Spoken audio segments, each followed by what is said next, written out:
Hello students, good morning to all of you. आज हम लोग यूनिट सेल का डेंसिटी कैलकुलेट करेंगे।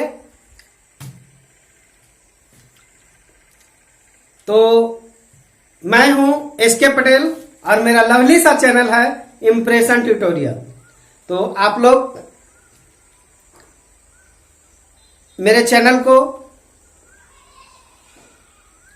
लाइक, सब्सक्राइब और कमेंट करेंगे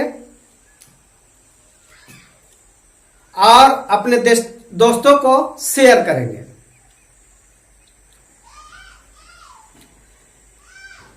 आज के दौर में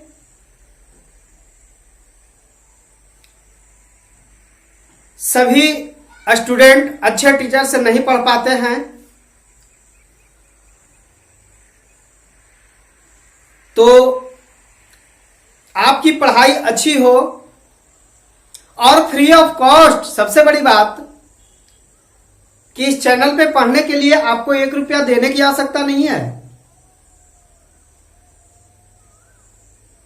आप मेरे चैनल पे फ्री ऑफ कॉस्ट पढ़ सकते हैं और जो प्रॉब्लम होगी वो पूछ भी सकते हैं।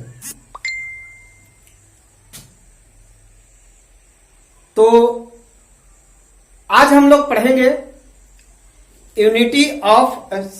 Density of unit cell. Unit cell का डेंसिटी आज कैलकुलेट करेंगे हम लोग। तो अपनों दोस्तों को शेयर करना ना भूलेंगे। तो आइए सबसे पहले हम लोग एक यूनिट सेल बना लेते हैं।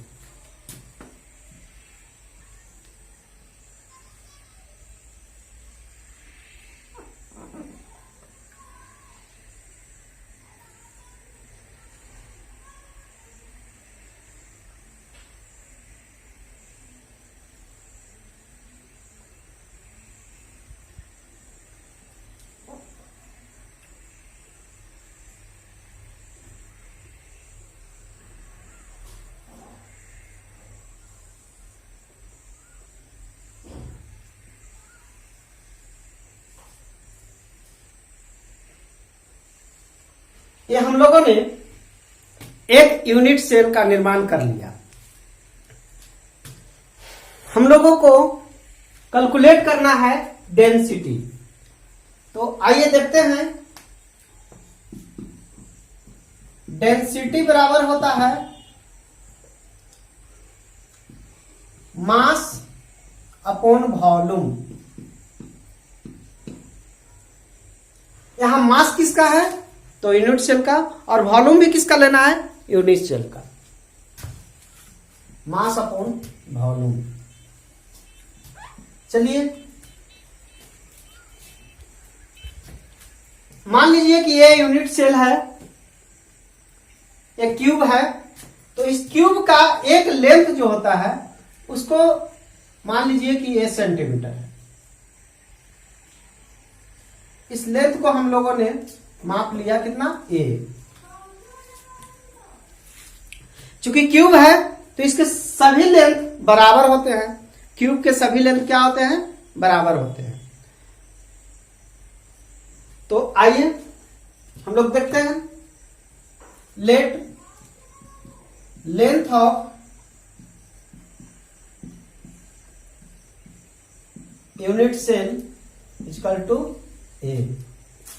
कहा ध्यान किधर है? यहां देखो, यहां क्या है? यहां इसका एक कोई भी क्यूब है तो क्यूब का लेंथ जो होता है सभी बराबर होते हैं। तो यहां हम लोगों ने ए मान लिया है, लेंथ मान लिया है कितना? ए। तो length of unit cell a. तो इसका वॉल्यूम कितना होगा? तो volume of unit cell equal to क्या हो जाएगा? A cube. यानी कि चूंकि सब बराबर होते हैं तो इसका वॉल्यूम हो जाएगा कितना? A cube. अब हम लोग मास निकालते हैं। तो mass of unit cell mass of unit cell. तो यूनिट सेल का मास निकालने के लिए तो मास बराबर होता है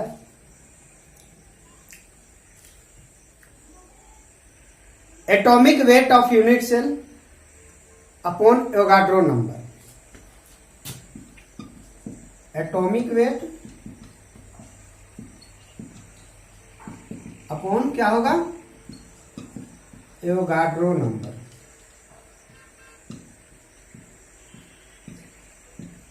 एवोगाड्रो नंबर।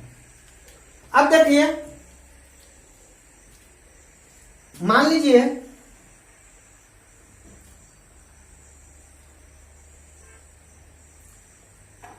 कि यूनिट सेल का एटॉमिक वेट ए है और एवोगाड्रो नंबर की संख्या कितनी होती है, एन। तो हम लोगों को निकल गया मास ऑफ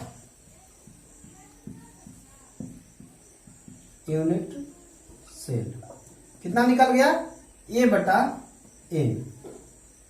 चलिए इसको समीकरण 1 मान लेते हैं। अब देखिए, ये निकल गया वॉल्यूम ऑफ यूनिट सेल, इसको 1 मान लेते हैं। अब मान लीजिए कि कोई भी क्यूब में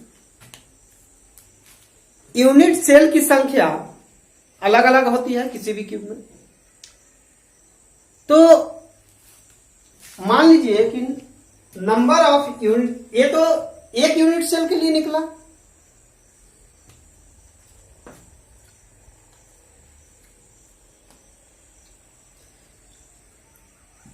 नंबर ऑफ एटम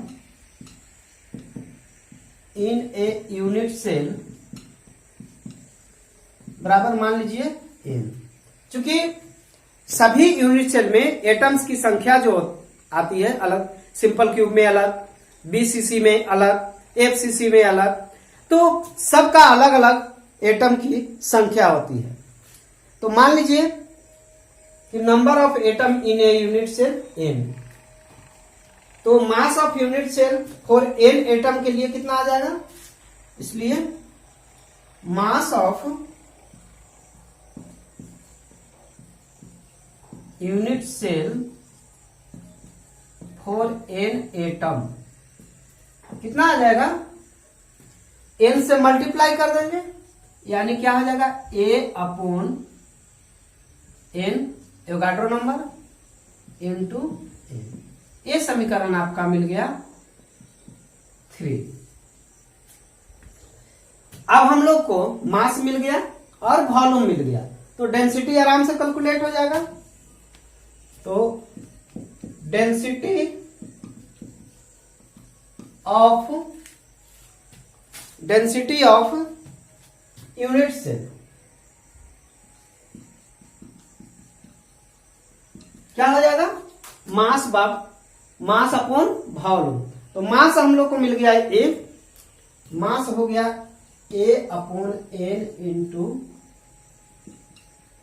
एन, और वॉल्यूम हम लोग को मिल गया ए Q.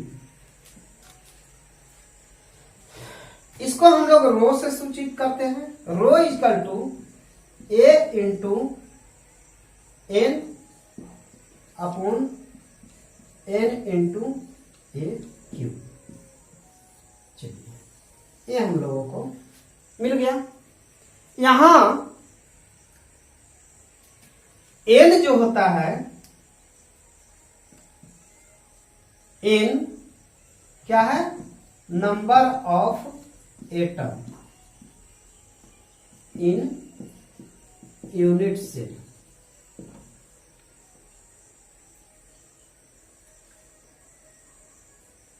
Number of atom in unit cell है। अब जो है फॉर सिंपल क्यूब के लिए कितना आता है, 1। सिंपल क्यूब में एटम की संख्या कितनी होती है, 1 होती है। बीसीसी में बीसीसी में एटम की संख्या कितनी होती है? 2 होती है। और एफसीसी में कितनी होती है? 4। तो सबका नंबर ऑफ एटम की संख्या बैठा करके और हम लोग आसानी से कैलकुलेट कर सकते हैं। तो आइए हम लोग देखते हैं कुछ प्रॉब्लम्स। तो एक बार फिर इसको रिपीट कर लेते हैं। डेंसिटी बराबर होता है मास अपॉन वॉल्यूम। तो डेंसिटी बराबर क्या होता है? Mass by volume. मान लीजिए कि ये आपका यूनिट सेल है, एक क्यूब है, एक क्यूब बना लिए हम लोग। इसका एज लेंथ जो है लिए कितना ले लिए? ए ले लिए, एज लेंथ ले लिए। तो इसका वॉल्यूम, चूंकि क्यूब का सभी लेंथ क्या होते हैं? बराबर होते हैं। क्यूब का सभी लेंथ क्या होते हैं? बराबर होते हैं। तो इसका वॉल्यूम जो होगा कितना हो जाएगा? एक क्यूब हो जाएगा। तो वॉल्यूम तो हमारा निकल गया। अब हम लोग को निकालना है क्या? मास। तो मास ऑफ यूनिट सेल बराबर होता है atomic weight upon Avogadro number. तो एटॉमिक वेट को हम लोग ए से सूचित कर लेते हैं और एवोगाड्रो नंबर को एन से। मास ऑफ यूनिट सेल क्या निकल गया? ए बाय ए। अब सभी सेल में नंबर ऑफ एटम की संख्या अलग अलग होती है। सिंपल क्यूब के लिए 1 होती है, बीसीसी के लिए 2 होती है और एफसीसी में एटम की संख्या 4 होती है। तो सबको निकालने के लिए हम लोग number of atom in unit cell मान लिए कि n है। तो mass of unit cell for n atom के लिए कितना हो जाएगा? a by n into n।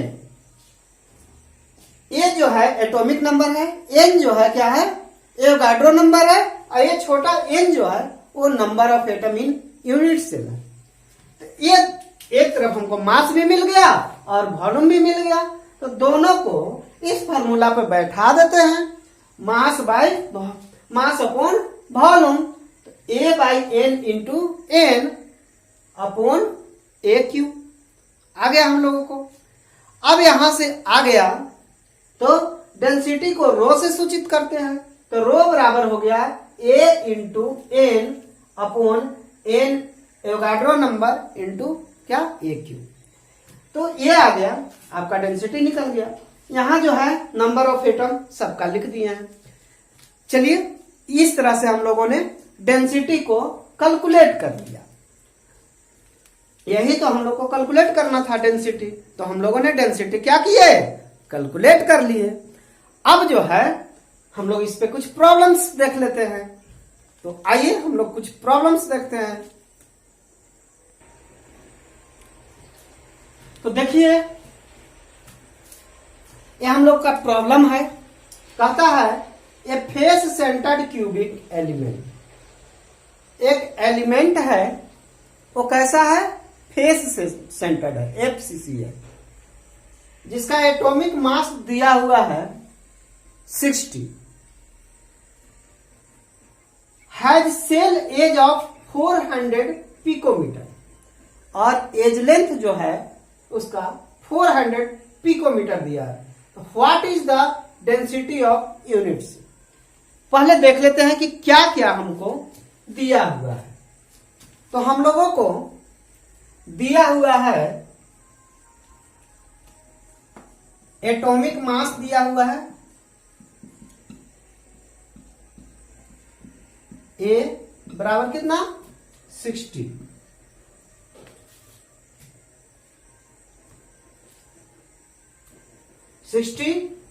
ग्राम पर मोल, 60 ग्राम पर मोल दिया हुआ है।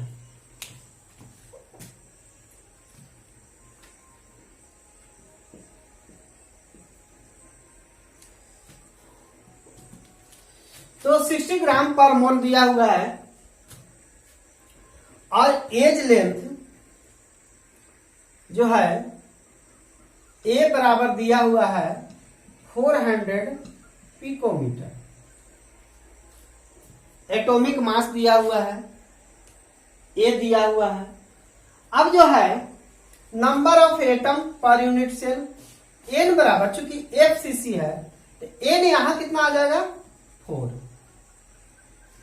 तो 4 FCC। एन बराबर कितना आ गया 4 आ गया। अब देखिए एक चीज और, एवोगाड्रो नंबर की आपकी जरूरत पड़ेगी।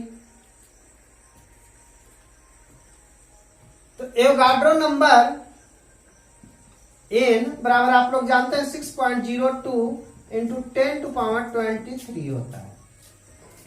सब चीज हम लोग को मिल गया। अब हम लोग को डेंसिटी रो बराबर कैलकुलेट कर लेना है। तो फॉर्मूला बताइए याद है? तो फॉर्मूला आप लोगों को याद है? चलिए अभी अभी हम लोगों ने फॉर्मूला कैलकुलेट किया। क्या कैलकुलेट किया? A into N upon N into A Q.